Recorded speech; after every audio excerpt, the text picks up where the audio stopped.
That's a scary, scary place to be living in.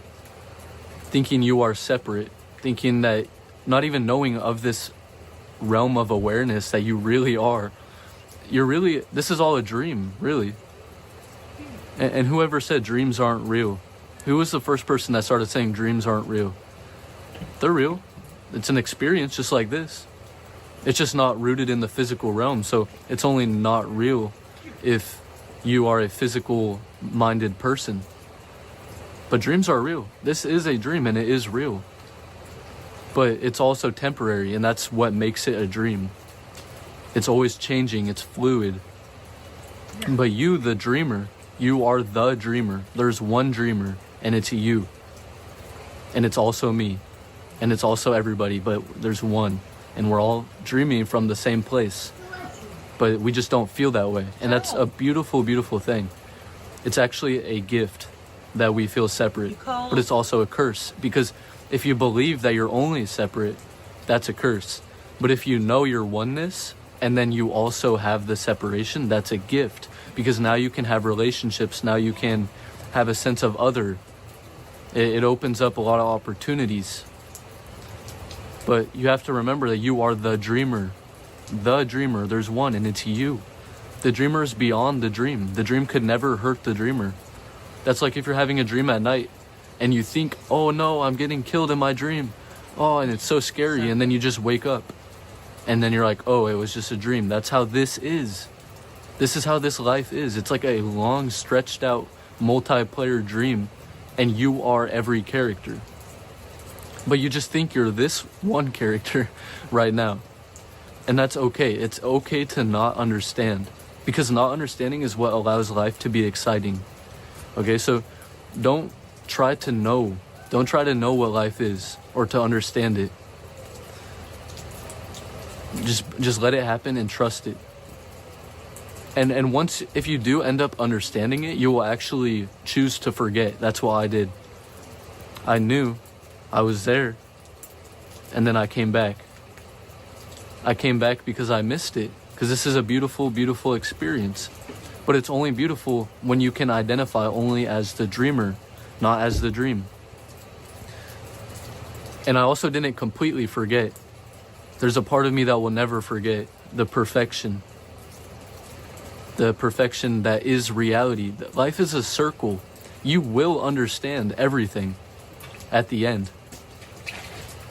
Like, I guarantee at one point you're going to understand it. So just wait and enjoy it.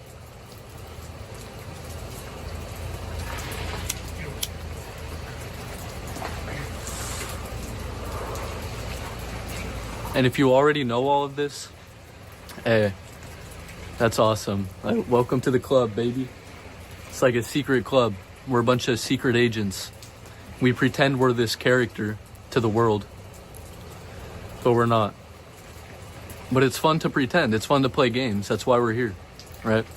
And if you didn't know this, if all of this sounds new to you, but a part of you will, even if you're hearing this for the first time, a part of you will remember.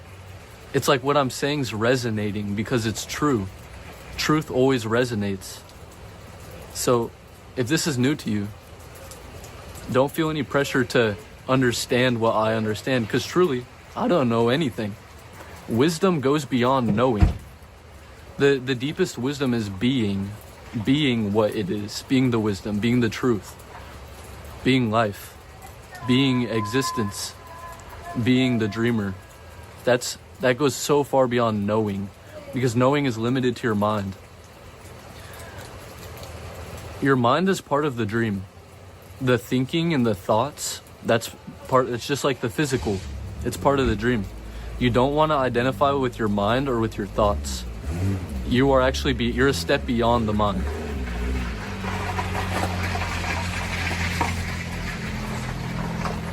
Most of our suffering comes from our own mind.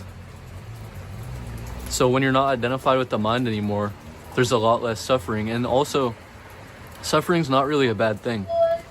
Suffering serves to wake you up. That's what I'm doing right now. I'm waking you up. Because what do you do in a dream? You wake up. This is a dream. I'm waking you up from the dream. but it's like a lucid dream. You're still in the dream, but you're aware that you are beyond it. And from this place, life becomes a game. Life becomes very, very, very beautiful. But even now, I still have this urge and desire to help people or to heal people or to wake them up, because I know how much it sucks to be lost in the dream. I know. I've been there before, and it's not fun. I know it's not fun, but you can come out of it. You can remember who you are. And you don't know who you are, you just are what you are. I'm happy that you're open enough right now to heal and to hear my words and to remember who you are beyond this dream. I'm happy that we get to share this moment. It's really beautiful.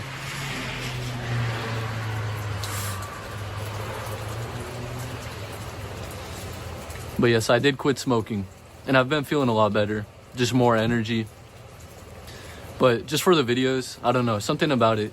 For the videos, it's nice. But I feel like I've said everything I need to say. You're here now, you're awake. Welcome back. Just try to become aware more often of the whole experience of the dream. Try to become aware more and to not get so lost and go down all these little rabbit holes every time they pop up. To identify with every sensation, everything you see. It's not what you are. And every time you think it's what you are, that's when you suffer. So just stay vigilant. Meditation helps. But once you wake up, it's hard to fall back asleep. At least for a very long time, because you're always going to come back to the same place. Like, the truth is always going to be the truth. Sometimes it will take people their whole life to realize this. Sometimes they'll even have to have their physical body die to realize that they aren't the body, or to realize that they're beyond all of this experience. But the earlier on you can realize, that gives you more time to have fun in this dream. You know? And don't try to understand it. Just let go and trust it. Just let go. You want some cereal? It's all fine. Like, I'm telling you, everything's perfect.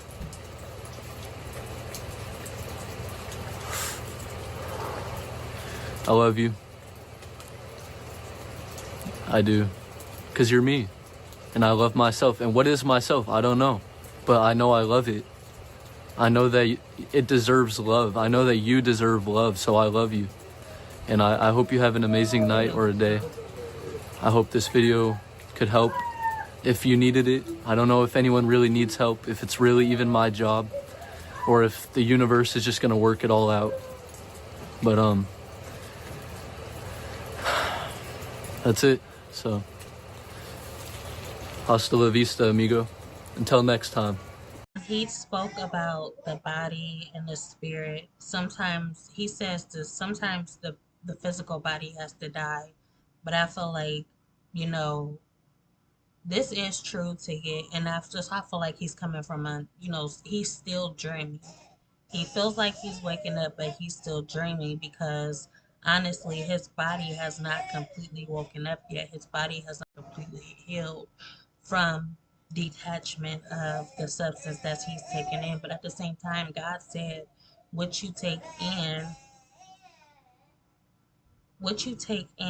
does not affect you. So you can take in, but what comes out, that is what has been touched. So once something comes out of your body, it is touched. But inside, nothing can actually touch you or harm you. So with that being said, it's just like, although this is true spiritually, it's true, and physically, it's just, to become more in tune with your spirit, you have to be willing to let go. You have to be willing to feel, sometimes You can't let go by outside stuff, but this strengthens your spirit by knowing that whatever you consume does not affect your spirit. It may affect your body, but it won't affect your spirit. But the less you consume will help you. It will basically enhance, and it will make your spirit strong. But I feel like honestly your spirit is stronger when your body is weak.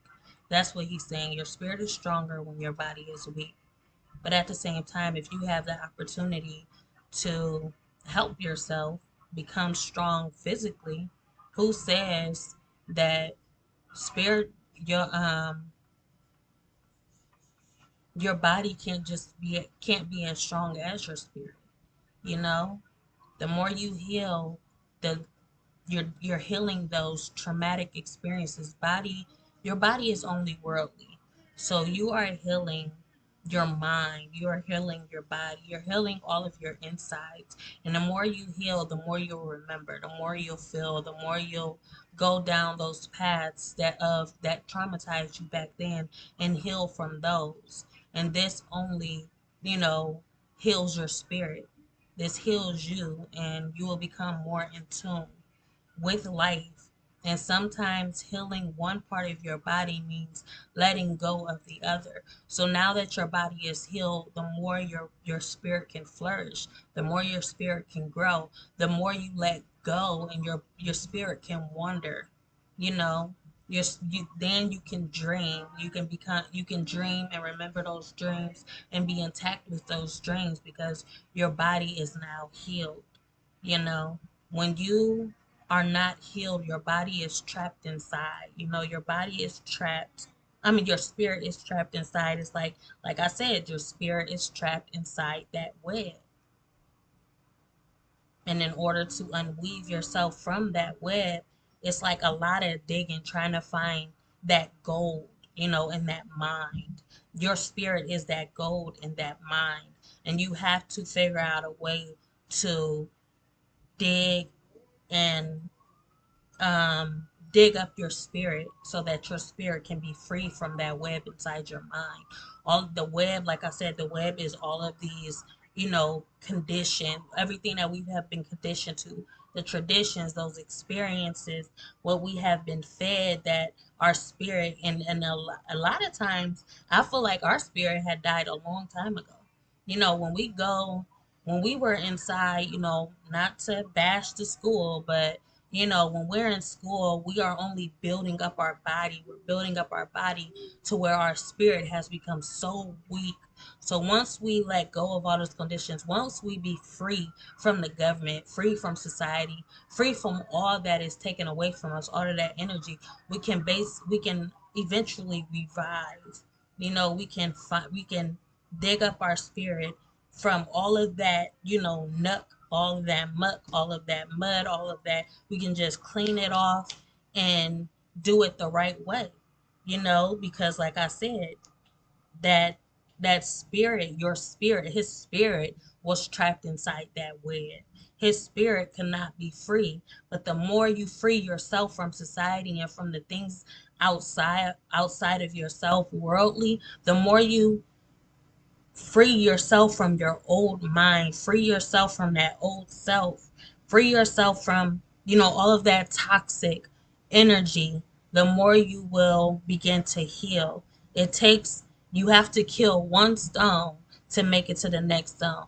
Kill one bird to make it to the next bird. Sometimes it's easy. You kill two birds with one stone, but sometimes you gotta walk and you gotta, you know, take it slow and one day at a time, one step at a time. It takes for you to let go of something to accumulate something else, you know? So that's basically what I'm getting from, you know, this his experience and what he's going through right now. You have to make a way for yourself. You have to dig yourself up from everything holding you down. You have to dig back up your spirit so that you can be found again. And it takes letting go of things. Like I said, God did say whatever comes in your body is not, you know, it won't affect the spirit. but it does trap the spirit to where you have to go in and tap into yourself. You have to find a way to go inside and tap into yourself, and it won't come easy. And like I said, sometimes healing takes half a year, sometimes healing takes a year, 3 years, a lifetime, because it's so much that you have to go through to get to your spirit to open up and truly, flourish what's inside the right way. And once you find your spirit, guess what? You have to nurture it. You have to nourish it. So although it's like your body is the mother, you're taking care of yourself, but at the same time, you're taking care of this baby that has been neglected and abandoned a long time ago. This baby has been, and now you have to, you know, this is the baby that you're nurturing. This is the baby that you found in that web of lies, and now it's time for you to make a way for this baby to survive, going forward.